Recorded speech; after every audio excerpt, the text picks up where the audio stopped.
ద్రుపదుని ఓడించిన తరువాత ఒక సంవత్సరానికి ధృతరాష్ట్రుడు ధర్మరాజును యువరాజుగా పట్టాభిషేకం చేశాడు. ధర్మాన్ని ఖచ్చితంగా పాటిస్తాడని, ధైర్యం, సహనం, దయతో ఉండే ధర్మరాజు ప్రజలను సుభిక్షంగా పరిపాలిస్తాడని భీష్ముడు, ద్రోణాచార్యుడు ఆశీర్వదించారు. తరువాత భీముడు, అర్జునుడు, నకుల సహదేవులు శత్రు రాజ్యాలను జయించారు. రాజ్యాలను గెలిచిన ప్రతిసారి ధర్మరాజు తన తండ్రి పాండురాజు వలె ధృతరాష్ట్రుడి దగ్గరికి వెళ్ళి అతని ముందు ఉంచేవాడు. హస్తినపుర రాజ్యం రోజురోజుకు అభివృద్ధి చెందింది. విదేశాలలో పాండవులు ప్రసిద్ధులయ్యారు. ధర్మరాజు యువరాజే అయినా అతనిని అందరూ చక్రవర్తిలాగా చూస్తూ గౌరవిస్తున్నారు. అప్పుడు మొదలైంది ధృతరాష్ట్రుడికి ధర్మరాజుపై అసూయ. అప్పుడే కనికుణ్ణి పిలిపించాడు. కనికుడు శకుని స్నేహితుడు. ఇతని పేరు మీదనే కనికనీతి వచ్చింది. ఇతను శత్రువును ఎలా ఎదిరించాలి, ఎలా పట్టుకోవాలి, ఎలా చంపాలి అని సలహాలు ఇచ్చేవాడు. ఈ కనికుడే పాండవులను రాజ్యానికి దూరంగా పంపించి శత్రు సంహారం చేయవచ్చని సలహా ఇచ్చాడు. దుర్యోధనుడు పాండవులపై అసూయతో తన తండ్రి అయిన ధృతరాష్ట్రుడి దగ్గరికి వెళ్ళి తన బాధ చెప్పాడు. మీరు మీ అంధత్వం కారణంగా అధికారం కోల్పోయారు. మేము అంధులం కాకపోయినా కోల్పోయినామన్నాడు. అప్పుడు ధృతరాష్ట్రుడు దుర్యోధనుడితో ఇలా చెప్తాడు. ధర్మరాజు గుణవంతుడు, ధర్మం తప్పనివాడు, కీర్తిపరుడు, వంశానికి తగినవాడు. మేము బలవంతంగా వంశపరపర్యంగా వచ్చిన రాజ్యం నుండి ఎలా తొలగించగలమని అన్నాడు. అప్పుడు దుర్యోధనుడు ముందు పాండవులను ఏదో ఒక కారణం చేత కొన్ని నెలలు దూరంగా పంపిస్తే తరువాత రాజ్యాన్ని, అధికారులను తన వైపు తిప్పుకోవచ్చని అన్నాడు. కనికుడు కూడా అలానే చెప్పాడు.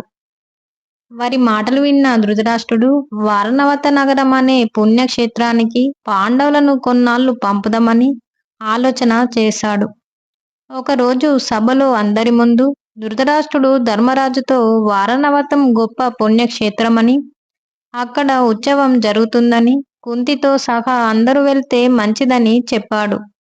ఇందులో ఏదో కుట్ర ఉందని ధర్మరాజుకు తెలుసు. కానీ అందరి ముందు ధృతరాష్ట్రుడిని అవమానించడం ఇష్టం లేక సరే అని చెప్పాడు. మాట ఇచ్చినందుకు పాండవులు, కుంతి వారణవత పుణ్యక్షేత్రానికి బయలుదేరారు. అప్పుడు విదురుడు వారితో ఇలా చెప్పాడు. రాజు ఎప్పుడు జాగ్రత్తగా ఉండాలి. చెట్టు కొమ్మపై నిద్రించేవాడు ఎంత జాగ్రత్తగా ఉంటాడో రాజు కూడా అంతే జాగ్రత్తగా ఉండాలి. ప్రమాదాలు నిప్పు, నీరు, గాలి దేనివల్లైనా రావచ్చు అని చెప్పాడు. విదురుడు చెప్పినవి జాగ్రత్తగా విన్నాడు ధర్మరాజు. దుర్యోధనుడు తన మంత్రి అయిన పురోచనుని పిలిచి, తండ్రి ఆజ్ఞ ప్రకారం పాండవులు కొన్నాళ్ళు వారణవతంలో ఉంటారు. నీవు వారికంటే ముందే వెళ్ళి ఆ నగరం పొలిమేరలో జనుము, గుగ్గిలం, వెదుళ్ళు మొదలైన వాటితో నిప్పు అంటుకుంటే మండి క్షణంలో బూడిద అయ్యే భవనాన్ని నిర్మింపచేయు అని చెప్పాడు. వారు నిద్రించే సమయంలో ద్వారానికి నిప్పు అంటించు అని చెప్పాడు. దుర్యోధనుడు చెప్పినట్టే పురోచనుడు వారణవత నగరానికి వెళ్ళి భవనాన్ని నిర్మింపచేశాడు. పాండవులు వారణవత నగరానికి చేరుకున్నారు. ఆ భవనం వద్దకి వచ్చారు. ఆ భవనం నుండి వచ్చిన వాసన చూసి ధర్మరాజుకు తొందరగా అంటుకునే భవనమని అర్థమైంది. తన తమ్ముళ్ళకి చెప్పాడు. అప్పుడు భీముడు సురక్షిత ప్రాంతానికి వెళ్దామని అన్నాడు. ఇక్కడ ఏ ప్రమాదం ఉందో తెలియదు కనుక ఇక్కడే ఉండి ఏం చేయాలో ఆలోచిద్దామని అన్నాడు ధర్మరాజు.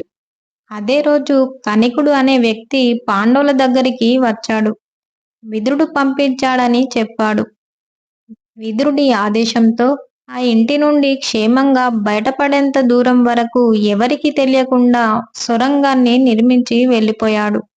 ఆ భవనాన్ని నిర్మించిన వాళ్ళని, పని వాళ్ళని పిలిచి అందరికీ విందు ఇచ్చారు ధర్మరాజు. అందరికీ మత్తు పానీయాలు ఇచ్చాడు. వారందరూ స్పృహ లేకుండా పడిపోయారు. అప్పుడు ధర్మరాజు, కుంతి వారందరూ సొరంగంలోకి చేరుకున్నారు. భీముడు ఆ భవనానికి నిప్పు పెట్టి భీముడు కూడా సొరంగంలోకి వెళ్ళాడు. పురోచనుడితో సహా పనివాళ్ళు, ఆ భవనాన్ని నిర్మించిన వారు ఆ మంటల్లో చనిపోయారు. సొరంగం తవ్విన వారు బూడిదతో ఆ సొరంగాన్ని ఎవరికి తెలియకుండా మూసేశారు. పాండవులు కుంతి చనిపోయారని వారణవత నగర ప్రజలు ధృతరాష్ట్రునికి తెలియజేశారు. ఆ వార్త విన్న ధృతరాష్ట్రుడు, దుర్యోధనుడు బాధపడుతున్నట్టు నటించారు. పాండవులు సొరంగం నుండి బయటపడి దక్షిణ దిశగా వెళ్తున్నారు. నిద్రతో వారి కళ్ళు మూసుకుపోతున్నాయి. అందరికీ అలసటగా, దాహంగా ఉంది. దట్టమైన అడవిలో ఉన్నారు. భీముడు అందర్నీ భుజాలపై ఎత్తుకొని వెళ్తున్నాడు. అతని వేగానికి అడవి మొత్తం కదిలిపోతున్నట్టు ఉంది. పాండవులందరూ అలసటతో, దాహంతో, నిద్రతో కదులుతున్నారు. అందువల్ల ముందుకు వెళ్ళలేక దట్టమైన అరణ్యంలోనే ఆగారు. కుంతి దప్పికతో నీళ్లు కావాలని అడిగింది. భీముడు వారందర్నీ ఒక మర్రి చెట్టు కింద దింపి, మీరిక్కడ కాసేపు నిద్రించండి. నేను నీరు తేవడానికి వెళ్తున్నాను. పక్షుల మధుర ధ్వనులు వినిపిస్తున్నాయి. కాబట్టి దగ్గర్లోనే తప్పకుండా సరస్సు ఉండి ఉంటుంది అని అన్నాడు. ఆ పక్షుల మధుర ధ్వనులను వింటూ భీముడు సరస్సును చేరుకున్నాడు. అతను నీరు తాగి నీటిని తీసుకొని వచ్చాడు. చెట్టు కింద సోదరులు తల్లి అలసిపోయి నిద్రపోవడం చూశాడు. వారిని నిద్రలేపకుండా ఇక్కడికి కొద్ది దూరంలోనే వారణవత నగరం ఉంది. ఇక్కడ చాలా జాగ్రత్తగా మెలకువగా ఉండాలి అని జాగ్రత్తగా కాపలా కాస్తున్నాడు భీముడు.